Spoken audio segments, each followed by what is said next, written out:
United states of America दुनिया का चौधरी है। आप उसको गालियां देंगे, वो अपना गोश्त जितना उसको निकालना होगा निकाल लेगा वो, और पाकिस्तान कुछ नहीं कर सकता। ये बस टीवी पे ये जो बुजुर्ग आपके बैठे रहते हैं सहाफी, ये बढ़के मार सकते हैं, लंबी लंबी छोड़ सकते हैं, ये कर कुछ नहीं सकते। ये जो होना है वो होगा। रशिया को लग रहा है over a period of time कि भारत अमेरिका के बहुत क्लोज हो गया है। तो एक तो रशिया को बताने के लिए कि भारत जो भी डिसीजंस लेता है वो अपने मफाद में लेता है। भारत के ना कोई दोस्त है ना कोई दुश्मन है। भारत का सिर्फ एक ही दोस्त है और उसका नाम भारत है। एटॉमिक एनर्जी की बात हुई, स्पेस की बात हुई, ट्रेड एंड कॉमर्स की बात हुई, ये भी बातें हुई। और दूसरी चीज, एक अपना एक जो फिक्र है कि भाई ये जो आपकी नो लिमिट्स पार्टनरशिप है चाइना के साथ। देखिए चाइना जो है ना, वो रशिया से कुछ खरीदेगा नहीं। तेल तूल खरीद ले थोड़ा बहुत, मुझे नहीं पता इसके बारे में, लेकिन ज्यादा कुछ वो रशिया से नहीं खरीदेगा, क्योंकि चाइना खुद बना रहा है। चाइना क्यों खरीदेगा रशिया से जी? क्यों? Why will China bye? कहने की बात ये आरजू जी कि at the end of the day ना, एक चीज हमें समझनी पड़ेगी चीन के बारे में। चीन एक प्रेडेटरी पावर है। चीन बिल्कुल जिसको कहते हैं ना कि सबके पीछे पड़ा हुआ है कि इसकी जमीन ले लो, ये कर लो, वो पूरी दुनिया में कर रहा है वो चीन। और रशिया अगर चाइना के साथ ऐसे रहा तो रशिया भी आइसोलेट हो जाएगा, क्योंकि एक ना एक दिन ऐसा होगा कि जिस तरीके से टेक्नोलॉजी डेवलप हो रही है 3 4 5 साल में, हाइड्रोजन को लेके या ऑल्टरनेट फ्यूल को लेके, ऐसा हो जाएगा कि फिर दुनिया में पेट्रोल की जरूरत तो रहेगी, लेकिन उतनी नहीं रहेगी जितनी आज है। दिल्ली में ही ले लीजिए, मैं दिल्ली की बात कहता हूं।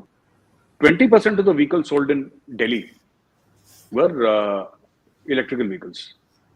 आप समझ नहीं मेरी बात?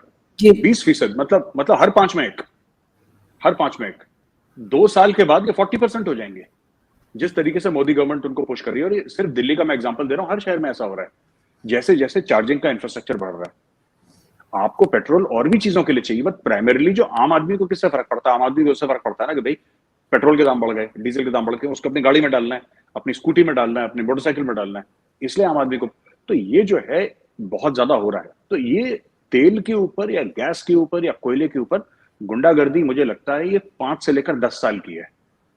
इसके बाद ये नहीं चल पाएगी, क्योंकि टेक्नोलॉजी इतनी, अभी भी ऐसी गाड़ियां बन रही हैं आरजू जी जो सिंगल चार्ज में 500 से लेकर 700 kilometre, 500 to 700 kilometre single charge में चल रही हैं। अब आप देखिए 3 4 साल के बाद क्या होगा। एक रिपोर्ट आएगी कि एक ऐसी कंपनी है जिसने एक ऐसी बैटरी का इजाद करा है जहां पे एक चार्ज में 2000 किलोमीटर चल रही है। अगर कल आप मुझे ऐसी गाड़ी दे दें जो एक चार्ज में 2000 किलोमीटर चलेगी, मुझे पागल कुत्ते ने काटा है कि मैं जाके पेट्रोल या डीजल की गाड़ी लूंगा? मैं नहीं लूंगा। I not buy it, end of story. तो ये सब चीजें हमें समझने की जरूरत है अर्जुन जी। और ये भी रशिया को बताया है कि साहब देखो, ऐसा है ना कि बिल्कुल चीन की गोद में मत बैठो, क्योंकि हमारे भी कंसर्न्स हैं। तो अपने ये सब जो तेल की बात है, ये बात नहीं हुई रशिया से, ये मैं आपको एग्जाम्पल के तौर पे बता रहा हूं। लेकिन fact of the matter is, हमारे जो कंसर्न्स थे ये हमने रशिया को बताए, और हमने ये भी बोला है कि आप हमारी तरफ से फिक्रमंद मत रहिए कि अमेरिकन के पास चले गए। हम किसी के पास नहीं गए, हम अपने खुद के ही पास हैं। और भारत की इकोनॉमी आपके ख्याल से कि काफी स्ट्रांग चल रही है? आपको लगता है कि आगे जाके जो है, जो नेक्स्ट 25 ईयर्स हैं, उसमें जैसे एक स्टेटमेंट भी आया था, मैंने कहीं पढ़ा था मोदी जी का, कि उन्होंने कहा कि उसको कहीं से कहीं मतलब जैसे एक बिल्कुल डिफरेंट पिक्चर जो है वो भारत की नजर आएगी। तो उसमें क्या बात हो सकती है? इकोनॉमी ही एक चीज ऐसी है जिसको ज्यादा स्ट्रांग करें तो कुछ बदला जा सकता है। इकोनॉमी बात की बात है, एजुकेशन आरजू जी, चाबी एजुकेशन है, चाबी इकोनॉमी नहीं है। आप किसी भी मुल्क का अगर एजुकेशन ठीक कर देंगे ना, उसकी इकोनॉमी, उसका डिफेंस, उसकी फॉरेन पॉलिसी, सब कुछ लाइन पे आ जाएगी। और ये बात मोदी जी जानते हैं बहुत अच्छी तरीके से। उन्होंने बोला है कि भारत को 25 साल के अंदर पूरी तरीके से डेवलप्ड कंट्री बनाना है। तो मोदी जी ने क्या करा कि लाल किले की प्राचीर में खड़े होकर रोड मैप दिया है। पहले हमें समझना पड़ेगा उन्होंने बोला क्या है। This is a road map. उन्होंने आपको नक्शा बना के दे दिया कि बॉस आप जाओ इधर, यू गो देयर। अब मिनिस्ट्रीज वर्कआउट करेंगे रोड मैप कैसे कंप्लीट करा जाएगा। ठीक है, आपका किस लेवल का इंफ्रास्ट्रक्चर होना चाहिए, आपका किस लेवल का और चीजें होनी चाहिए आपके। क्या आप जो मेडिकल सहूलियात हैं वो आवाम को आप फराम कर सकते हैं कि नहीं कर सकते। एजुकेशन का क्या मामला है आपका, आपकी इकोनॉमी का क्या मामला है। ये सब जो चीजें हैं इन पे काम चल रहा है। इकोनॉमी अच्छी चल रही है, लेकिन और अच्छी चलनी चाहिए। हमारे हमारे स्टेट्स हैं जिन्होंने $1 1 ट्रिलियन के टारगेट ले रखे हैं।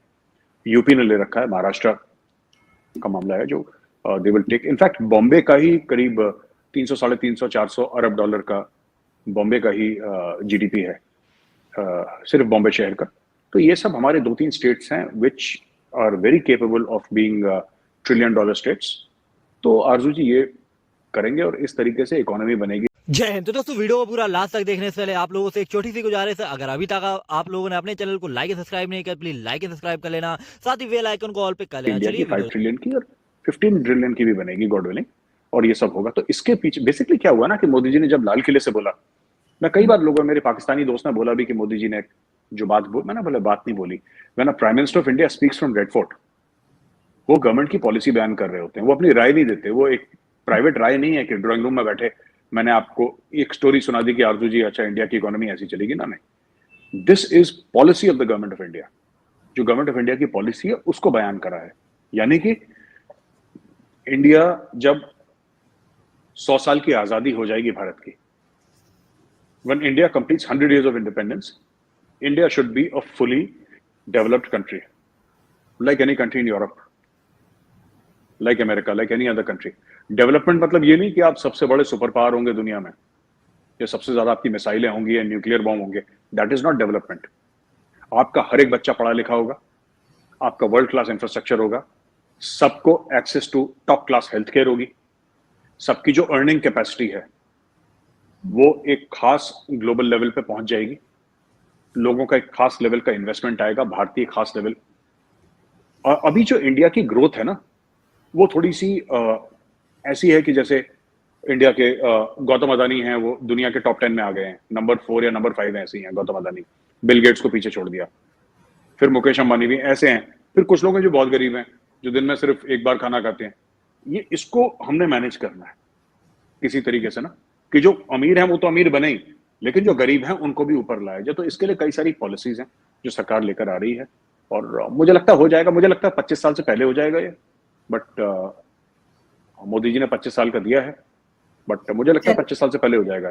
दोस्तों आप लोग जानते हैं अमेरिका की हमेशा रणनीति रही है शुरुआत से कि वो हमेशा अपने से छोटे देशों को कम आंकता है और उनको पहले तो कर्ज देता है और उसके बाद कर्ज लेने के नाम पर उनसे अपने हितों के लिए काम कराता है या फिर वहां पर अपने सैन्य बेस बनाता है। और इस समय भी आप लोगों ने देखा होगा जब अमेरिका ने टैरिफ का खेल खेला तो पूरी दुनिया को झुकाने की कोशिश की और टैरिफ को लेकर के दुनिया झुक भी गई। लेकिन दोस्तों कुछ ऐसे देश थे जो ट्रंप के आगे नहीं झुके, जिनमें से एक भारत था, चाइना था, ऐसे बहुत सारे देश थे जो नहीं झुके। और हाल ही में आप लोगों ने देखा होगा अमेरिका ने रूस के ऊपर काफी ज्यादा सेंक्शन लगाए, लेकिन रूसी राष्ट्रपति अभी भारत में आए हुए थे, लेकिन भारत ने दबाव नहीं माना और उनका अच्छा वेलकम भी किया गया और पूरी दुनिया ने इस वेलकम को देखा भी। साथ ही दोस्तों आप लोगों को क्या लगता है जो ये ट्रंप और जो अमेरिका की चालें हैं उसको लेकर के आप लोग अपनी राय कमेंट्स में जरूर देना। तो चलिए दोस्तों वीडियो को समाप्त करते हैं, मिलेंगे नेक्स्ट वीडियो पे।